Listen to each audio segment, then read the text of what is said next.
오늘은 좀 어떠셨어요? 고단했던 하루, 자지금 잠자리 들기 전 먼저 조용히 하나님과 교제하는 정식기도를 드리십시다. 사도 바울은 평생 결혼을 하지도 않고 혼자 살죠. 사도 베드로만 해도 아내도 있고 자식도 있어요. 힘들 때 안식처가 있죠. 바울은 아내도 없고 자식도 없습니다. 그러니 얼마나 쓸쓸하겠어요. 근데 바울을 쓸쓸하게 바라볼 때 왜 그런 눈으로 바울 선생님을 보십니까? 제가 바울의 아들입니다. 바울 선생님은 제게는 아버지 같은 분입니다. 이렇게 나설 만한 사람이 두 사람이 있어요. 하나는 디도고 하나는 디모데입니다. 바울은 육신으로 낳은 자식은 없어요. 그러나 믿음으로 낳은 자식이 있습니다. 디도나 디모데 말고도 참 많은 사람들이 바울은 내게 오빠 같은 분, 아버지 같은 분, 내 인생의 은인 이러면서 바울을 두둔하고 나설 사람이 많이 있습니다. 갈라디아서 4장 15절에는 너희가 할 수만 있었더라면 너희 눈이라도 빼어 나에게 주었으리라. 그렇게 이야기하고 있고요. 또 아굴라와 브리스길라 이 부부에게는 내 목숨을 위하여 자기들의 목까지도 내놓았다. 로마서 16장 4절에서 이야기해요. 그러니까 바울이 결코 가족이 없었어도 외롭진 않죠. 제가 엠마오 가는 길 영성훈련과 같은 영성훈련을 인도할 때 나이 많으신 삼선교회 주장로님이 오셔서 봉사하셨습니다. 이분은 자녀가 없어요. 대신 오랫동안 삼선교회에서 주일학교 선생님으로 봉사하셨어요. 그러던 중에 하나님의 부르심을 받게 됐죠. 그 소식을 듣고 장례식장으로 달려갔어요. 자녀가 없으니 상주도 없고 쓸쓸할 줄 알았어요. 그게 아니었어요. 삼선교회 청년들이 저희들이 주장로님 자식들입니다. 주장로님이 저희들 초등학교, 중학교 때 주일학교 선생님이셨습니다. 우리들이 다 주장로님의 믿음의 아들들입니다. 그러면서 장례식장을 지키고 있더라. 아마 바울이 순교하고 장례식을 치를 때 디모데가 상장을 차고 장례를 치렀을 거예요. 그렇다면 바울과 디모데는 언제 어떻게 인연이 되었을까요? 사도행전 16장 1절에 보면 바울이 더베와 루스드라에도 이름에 거기 디모데라 하는 제자가 있으니 그의 어머니는 믿는 유대 여자요 아버지는 헬라인. 바울이 루스드라에 갔을 때 거기 한 장애인이 있는데 나면서부터 한 번도 걸어본 적이 없는 사람이었어요. 바울이 복음을 전하는데 귀를 기울여 잘 들어요. 그것을 본 바울이 그 사람에게 고침받을 만한 믿음이 있어 보여서 예수의 이름으로 명하노니 일어나 걸어라.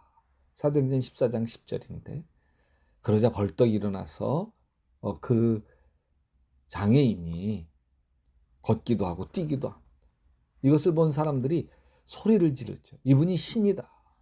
신들이 사람의 모습으로 내려온 거다. 그러면서 바울과 바나바에게 제사를 드리려고 합니다.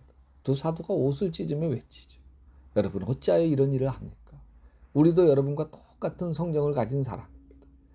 우리가 여러분에게 복음을 전하는 것은 여러분이 이런 헛된 일을 버리고 하늘과 땅과 바다와 그 안에 있는 모든 것을 만드신 살아계신 하나님께로 돌아오게 하려는 것입니다. 이 놀라운 광경을 지켜본 사람이 디모데죠. 저 바울이 믿는 하나님이 진짜구나. 저런 능력이 나타나면서도 참 겸손하게 자신을 낮추고 하나님을 높이시는 저분이 진짜구나. 근데 얼마 뒤 바울을 증오하는 사람들이 루스드라로 몰려오죠.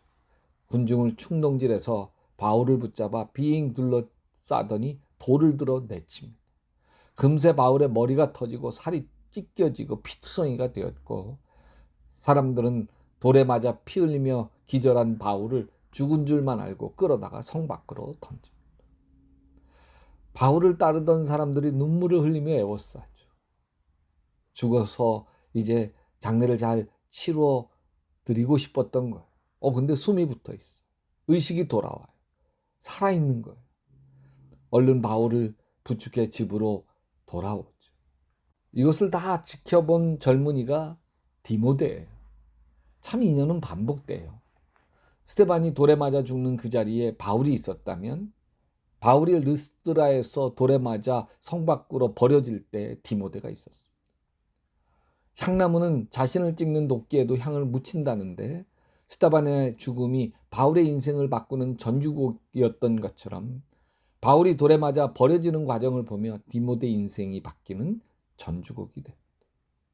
그 이후로 디모데는 바울에게 그림자 같은 존재였습니다. 바울이 감옥에 갇히면 같이 갇혔어요. 예루살렘 향하여 가는 바울의 마지막 전도 여행길에도 디모데가 동행을 합니다. 그리고 마지막 로마 감옥에 갇혀 있을 때도 디모데는 바울 곁에서 시중을 들고 있습니다. 바울이 믿을 만한 사람 꼭 하나를 보내야 한다면 자기 대신 꼭 디모데를 보냈습니다. 바울은 결혼해서 자식을 낳은 사람이 부럽지 않아요. 왜? 믿음의 아들 디모데가 있기 때문입니다. 여러분이 내 믿음의 아들, 내 믿음의 딸이라고 할 수 있을 만한 믿음의 후배가 있습니까? 우리 교회에 참 마음이 온유하고 또 믿음이 깊으신 이경자 권사님이라는 분이 계십니다. 이분에겐 믿음의 딸이 있습니다. 우리 교회 권사님 한 분이 이경자 권사님은 저에게는 믿음의 엄마예요. 그러면서 제 앞에서 울더라. 이분이 늘 나를 위해서 기도해 주시고 내가 어려울 때 위로해 주시고 그래서 내 삶이 참 어렵고 외롭고 힘겨웠지만 우리 이경자 권사님, 어머니 같은 이경자 권사님의 기도로 내가 잘 헤쳐 나오게 되었습니다. 여러분, 여러분에게 누가 믿음의 엄마, 믿음의 아버지 같으신 분 누구십니까? 사랑해 주님, 이제는 내가 누군가에게 믿음의 아버지같이, 믿음의 엄마같이, 아니 믿음의 언니같이 그렇게 섬겨가게 도와 주시옵소서. 예수님의 이름으로 기도합니다. 여러분도 계속 기도하시다 예수님 품에서 예수님 꿈꾸시기 바랍니다.